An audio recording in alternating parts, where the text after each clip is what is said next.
Y acompáñeme a leer en el libro de Éxodo, capítulo 19.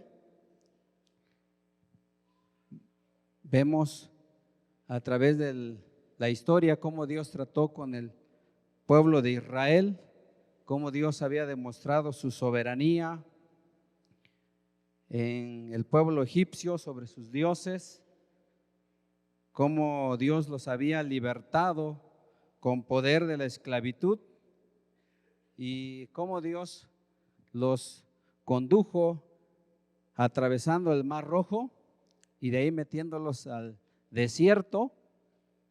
Y Dios no los llevó por el camino corto, por el atajo, le digo yo, sino los llevó por el camino largo que representa el proceso por el cual también nosotros como creyentes debemos de caminar con Dios. Y posteriormente Dios mostró su poder, su divina providencia en el desierto a través de las pruebas que ellos pasaron, satisfaciendo las necesidades básicas como es la alimentación, la bebida. Pero ya en el capítulo 19 encontramos que ellos ya habían llegado al pie del monte Sinaí. Y vamos a leer este pasaje. El tema que les comparto hoy se titula Un pacto con Dios. Sí, un pacto es una relación de Dios con el hombre, es un convenio, es un acuerdo. Y hay un tipo de pacto que se le conoce como pacto condicional, y es el que Dios está estableciendo aquí con su pueblo, con el pueblo de Israel, su pueblo escogido, su pueblo amado, su pueblo elegido.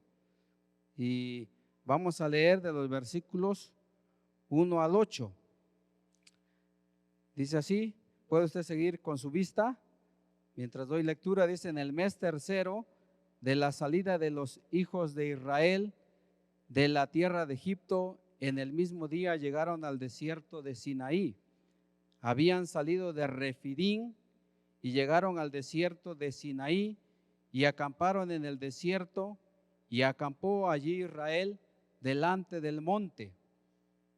Y Moisés subió a Dios, y Jehová lo llamó desde el monte diciendo: así dirás a la casa de Jacob y anunciarás a los hijos de Israel: vosotros visteis lo que hice a los egipcios y cómo os tomé sobre alas de águilas y os he traído a mí.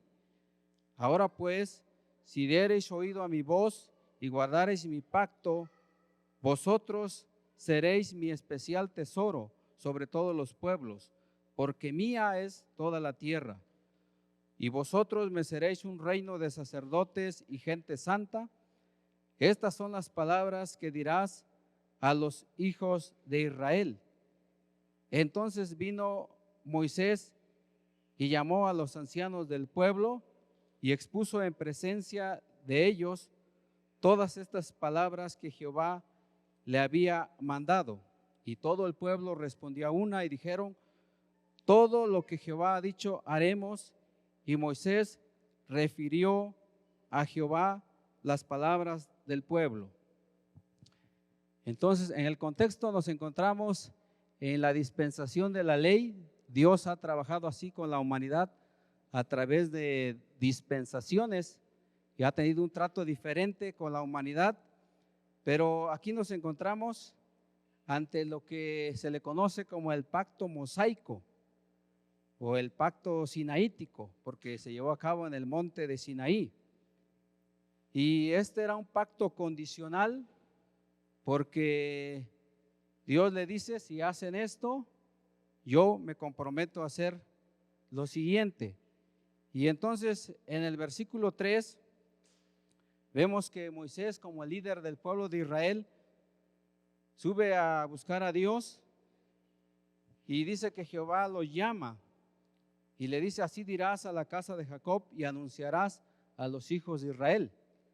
Moisés era el transmisor de todos los mandamientos, de todos los principios que Dios estaba estableciendo para dirigir la vida política, social y espiritual del pueblo de Israel que estaba floreciendo como nación. Entonces Él les está diciendo, ustedes me pertenecen por haberlos librado y yo voy a establecer mi gobierno sobre ustedes. A eso se le conoce como teocracia. Dios es el que estaba estableciendo su gobierno sobre el pueblo de Israel. Y es el mismo principio por el cual se rige en este tiempo la iglesia. Nosotros no practicamos la democracia, ¿sí? De lo que diga el pueblo, ¿sí? El gobierno del pueblo. Nosotros no nos regimos así, sino es lo que diga Dios. Por eso dice, así dirás, le está diciendo Dios a Moisés que le diga a los del pueblo.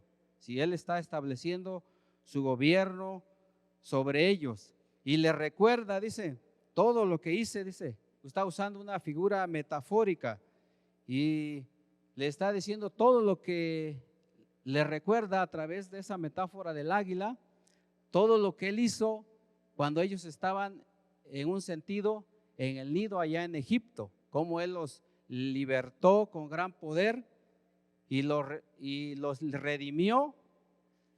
Y lo que les está diciendo aquí es que así ahora yo les voy a enseñar a caminar, así como un águila remueve el nido y lo deja caer para que los aguiluchos, si se caen, empiezan a intentar a volar, y el águila desciende y los toma sobre las alas y los vuelve a levantar y otra vez los vuelve a dejar caer para que aprendan a volar. Lo que les está diciendo aquí Dios es, yo les voy a dar a conocer mis caminos, cómo es que ustedes deben de andar, cómo deben de conducirse como nación. Pero lo más importante es que no fue la liberación lo más grandioso, ni los milagros que ellos experimentaron al atravesar el Mar Rojo, ni los milagros de la provisión en el desierto. Lo más maravilloso es que le está diciendo, yo os he traído a mí. Entonces esta es la base del pacto que Dios estaba estableciendo con el pueblo de Israel. Lo más importante, le está diciendo, no es que se enfoquen en los milagros del pasado, en las señales y maravillas que ustedes vieron, sino lo más importante que yo quiero es que ustedes me conozcan. Es lo que está diciendo Dios al pueblo de Israel. Esa es la base del pacto. Y después tenemos las promesas del pacto. Y es un pacto condicional porque le dice, si ustedes obedecen, si ustedes escuchan mi voz, en el versículo 5 dice, van a ser mi especial tesoro. Ustedes son de mucho valor para mí porque son un pueblo elegido. Yo llamé al patriarca Abraham y a través de él les prometí que iba a formar una nación. Y ustedes van a ser muy valiosos para mí si ustedes cumplen con lo que yo les digo. Aunque todas las naciones también le pertenecían a Dios por creación, Israel era el pueblo elegido en aquel tiempo para llevar a cabo el plan redentor de Dios hacia la humanidad. Después tenemos en el versículo 6 que también les dice que iban a ser un reino de sacerdotes. Todos ellos iban a tener el acceso directo a Dios y iban a representar a Dios ante el pueblo, iban a ser sus intercesores, pero también vemos que les promete y les dice que iban a ser gente santa, dice, o sea, se tenían que distinguir de todas las naciones paganas que estaban a su alrededor y que aunque tenían muchos dioses, practicaban ritos y costumbres que eran desagradables ante los ojos de Dios. Ellos, para agradar a sus dioses, hacían a veces sacrificios de niños o practicaban la promiscuidad sexual, y entonces por eso Dios había decidido que se destruyeran todas esas naciones para que no contaminaran al pueblo de Israel. Entonces ellos tenían que distinguirse. Y esas son las promesas del pacto, pero también vemos que ellos lo aceptaron, porque dice en el versículo 7 que Moisés llamó a los ancianos y les comunicó todo lo que contenía la voluntad de Dios, todas las leyes, todos los principios. Y ellos lo aceptaron, dijo, todo lo que Jehová ha dicho, haremos. Y también asimismo el pueblo se comprometió a obedecer. Pero lamentablemente sabemos que con el paso del tiempo ellos no cumplieron, fueron infieles a ese pacto. Aunque Dios se revelaba a ellos hasta tal punto de decir que era en cierto sentido como el marido de Israel y que era su esposa, le decía que ellos fueron infieles. Ellos no cumplieron con obedecer los mandamientos de Dios. Pero vemos en el libro de, acompáñenme, en Jeremías, que él nos menciona que iba a establecer un nuevo pacto. En el Jeremías capítulo 31, de los versículos 31 al 34,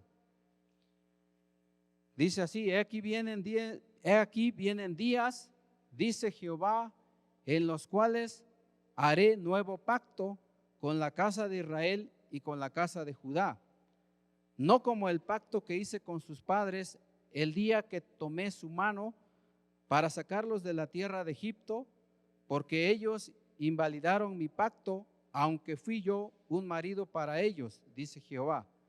Pero este es el pacto que haré con la casa de Israel después de aquellos días, dice Jehová. Daré mi ley en su mente y la escribiré en su corazón, y yo seré a ellos por Dios, y ellos me serán por pueblo. Y no enseñará más ninguno a su prójimo, ni ninguno a su hermano, diciendo: conoce a Jehová, porque todos me conocerán, desde el más pequeño de ellos hasta el más grande, dice Jehová, porque perdonaré la maldad de ellos y no me acordaré más de su pecado. Este nuevo pacto ya tuvo un cumplimiento parcial, sellado con la sangre de Jesucristo, ahora en la dispensación de la gracia, pero también tendrá su cumplimiento pleno cuando todo Israel sea salvo. ¿Sí? Va a haber un tiempo en que también ellos van a creer y van a ser salvos, pero los principios son los mismos, porque la base, el fundamento es el principal. Dice: ustedes me van a conocer, van a tener comunión conmigo. Y todos nosotros los cristianos, los creyentes que vivimos en este tiempo, ya hemos entrado bajo ese nuevo pacto.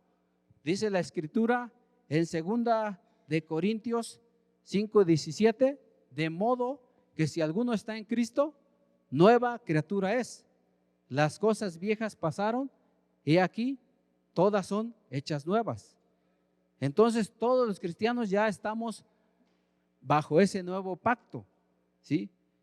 Vamos a ver, y también él pide que él sea no solamente que lo reconozcamos como nuestro Salvador, sino también él pide que lo reconozcamos como nuestro Señor. Si él quiere también que le obedezcamos en todo lo que él ha mandado, en todos los principios eternos de su palabra, él también demanda obediencia. Hay mucha gente que dice que cree en Dios, dice: yo creo en Dios, pero no le obedece. ¿Sí? Hay una gran diferencia entre creer y obedecer. Entonces los cristianos deberíamos de tener esa característica de ser obedientes, ¿sí? No desobedientes. Y vamos a ver, acompáñeme en 1 de Pedro, capítulo 2. Ahí volvemos a tener los mismos privilegios que ya estaban prefigurados en el trato que Dios había tenido con Israel. Aquí vemos los privilegios y los compromisos en 1 de Pedro, capítulo 2, versículo 9. Dice así la Escritura: mas vosotros sois linaje escogido, real sacerdocio, nación santa, pueblo adquirido por Dios, para que anunciéis las virtudes de aquel que os llamó de las tinieblas a su luz admirable. Entonces aquí vuelve a decir los mismos principios. Dice, somos un pueblo escogido, todos fuimos elegidos, escogidos, dice la Escritura, para alabanza de la gloria de su gracia, ¿sí? Para que Dios muestre su gloria, Dios muestre cómo puede hacer que a un perdido que lo busque y se arrepiente, y cómo puede ser transformado, ¿sí? Pero también, además de ser de una raza escogida, somos real sacerdocio. Nosotros creemos en el sacerdocio espiritual de los creyentes. Es una doctrina básica y que todos lo debemos de creer. El sacerdocio espiritual de los creyentes, ¿sí? Esto significa que todo creyente en un sentido amplio es un ministro, es un servidor de Dios y representa a Dios en todo lugar a donde va. Los padres representan a Dios en el hogar. Aquí en la iglesia están los líderes, los pastores representan a Dios. Pero todos tenemos un acceso directo a Dios. Y no debe de haber diferencia. A veces se dice entre los miembros laicos y los miembros del clérigos, ¿no? Entonces, pero no debe de haber esa distinción, porque dice que todos somos real sacerdocio, ¿sí? Todos somos parte de ser los sacerdotes espirituales, ¿sí? Entonces, un sacerdote viene de la palabra pontifex, que significa constructor de puentes. Entonces, estamos llamados a reconciliar a Dios, a reconciliar a la gente con Dios, ¿sí? Entonces, ese es el llamado del sacerdote. Eso hace un sacerdote, ¿sí?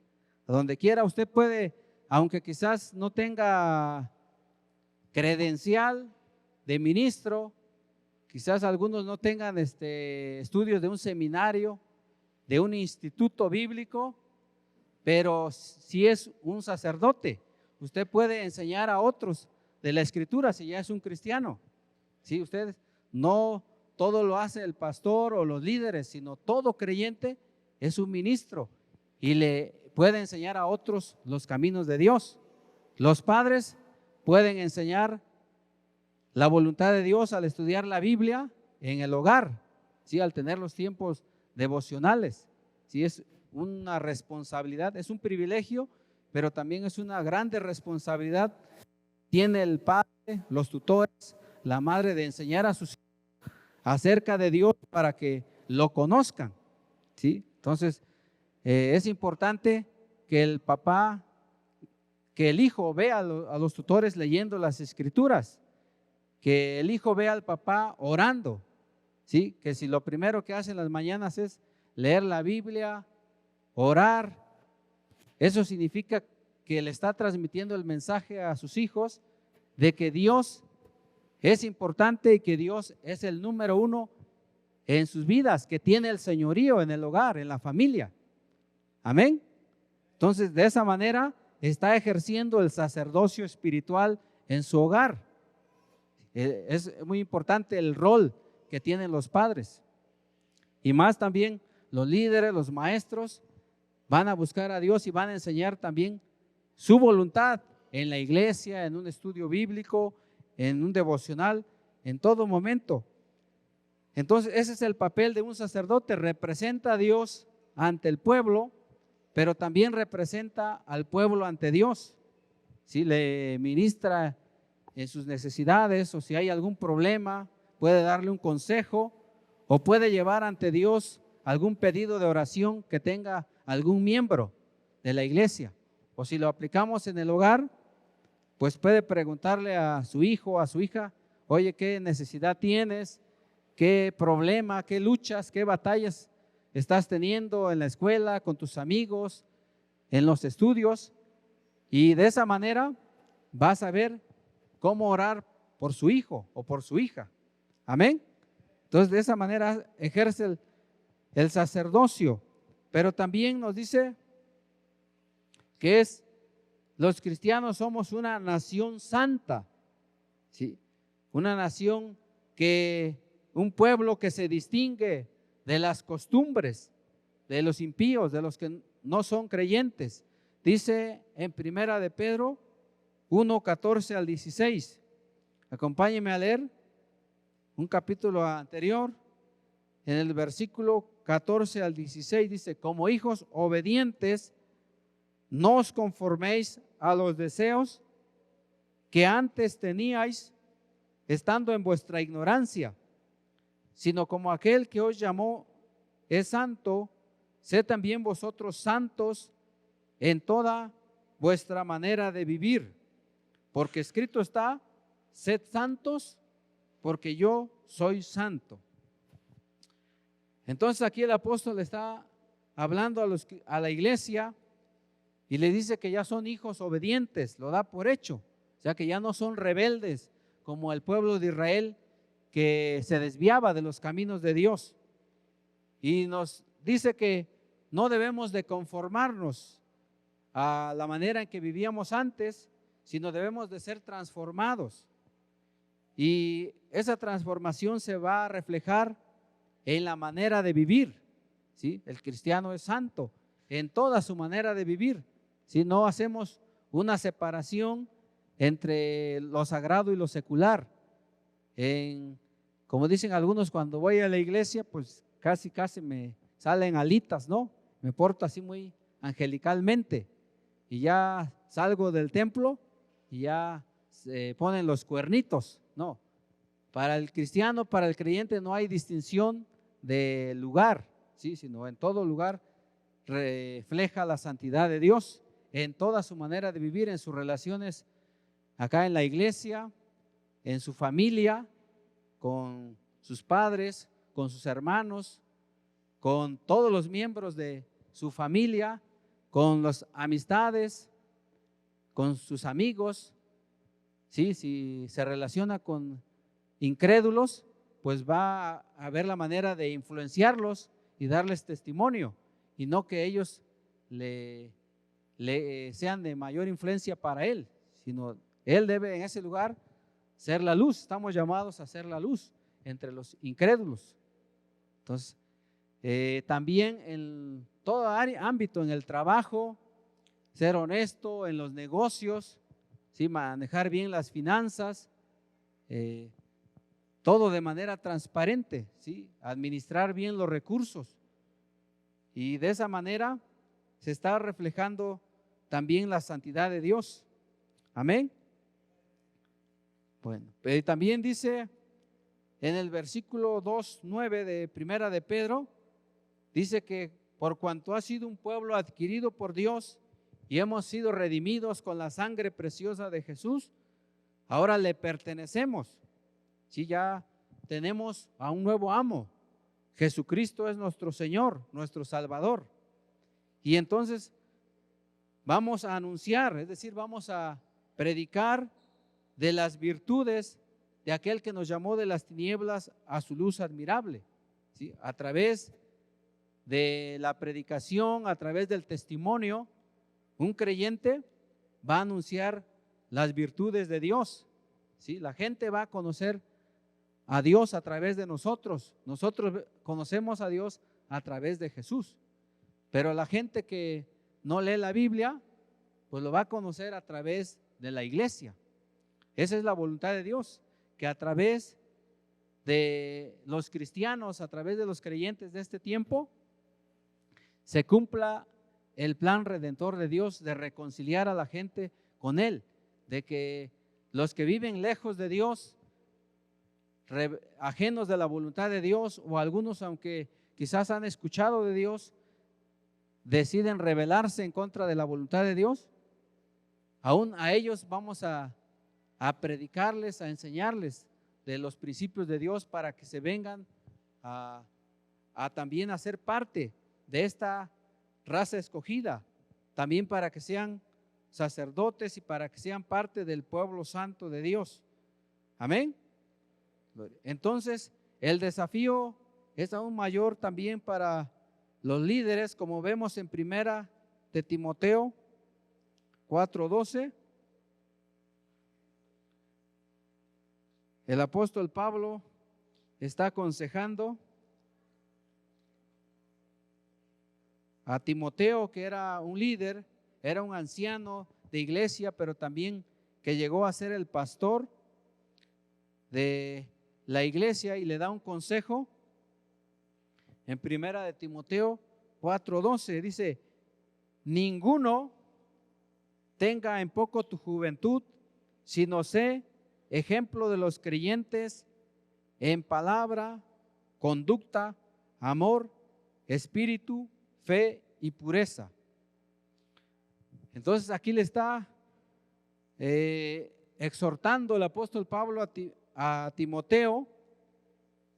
Cuando dice ninguno tenga en poco tu juventud, no es que él era así joven, hablamos de 20 años, sino en aquel tiempo los jóvenes podrían ser alguien menor de 40 años, pero para este tiempo Timoteo ya era un líder, ¿sí? Era un líder, y Dios a través del apóstol Pablo lo dispuso para que él fuera el pastor en una congregación. Por eso le dice que aunque hubiera personas de mayor edad y quizás tuvieran más experiencia o más conocimiento, le está diciendo a Timoteo que nadie lo menospreciara, ¿sí? Que nadie lo hiciera menos, sino dice tú al contrario, ponte como ejemplo de todos los creyentes en palabra, en conducta, en amor, en espíritu, en fe y pureza.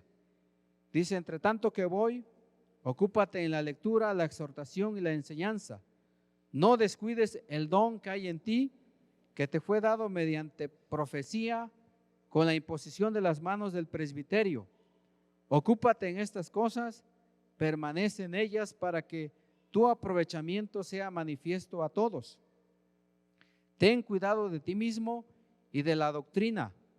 Persiste en ello, pues haciendo esto te salvarás a ti mismo y a los que te oyeren. Entonces Timoteo tenía una gran responsabilidad de ser un líder ejemplar ante la iglesia, pero también de cuidar su testimonio ante los que no eran cristianos. Porque si hacía eso, iba a cumplir, dice, con el propósito de Dios, de no solamente cuidar su salvación, sino también influir para que otros también fueran salvos. Y es el mismo propósito que Dios tiene ahora para nosotros en este tiempo, ¿sí? De mantenernos en pureza, en santidad, siendo ejemplo y también siendo de influencia con la sabiduría y la gracia de Dios para que otros sean salvos. Amén, hermanos. Bueno, voy a pedirles que se pongan en pie y vamos a orar.